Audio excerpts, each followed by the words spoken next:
My dear friends, നമുക്കൊരു ചായ ഉണ്ടാക്കാം. എന്തും കൊണ്ടാണെന്നറിയണ്ടേ? നമുക്ക് ഇഞ്ചി കൊണ്ടൊരു ചായ ഉണ്ടാക്കാം. ആദ്യം ഇഞ്ചി തൊലിയൊക്കെ കളഞ്ഞ് ചെറുതായിട്ട് അരിഞ്ഞെടുക്കുക, അല്ല ചതച്ചെടുക്കുക. അതിലേക്ക് ഇട്ട് കൊടുക്കുക. അതിലേക്ക് ഒരു സ്പൂണ് ചായപ്പൊടി ഇട്ട് കൊടുക്കുക. ഞാൻ ഇങ്ങനത്തെ ചായപ്പൊടിയാണ് ഇട്ടത്. തിളയ്ക്കട്ടെ. അപ്പോഴത്തേക്ക് ഇനി വേണ്ട ഓരോ സാധനങ്ങൾ ഞാൻ പറഞ്ഞു തരാം. വിശപ്പിനും ദാഹത്തിനും ക്ഷീണത്തിനും എല്ലാത്തിനും നല്ലതാണ്. ദാഹം മാറും, ക്ഷീണം മാറും, ജലദോഷമൊക്കെ ഉണ്ടെങ്കിൽ പോകും. നമുക്ക് നല്ലൊരു ഇഞ്ചി ചായ ഉണ്ടാക്കാം.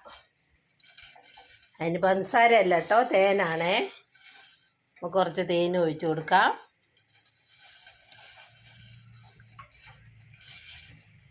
അപ്പോഴത്തേക്ക് എൻ്റെ ചാനലൊന്ന് ലൈക്കും സബ്സ്ക്രൈബും ചെയ്യുക. Soshamma kitchen, food channel Keralam by Shoshamma.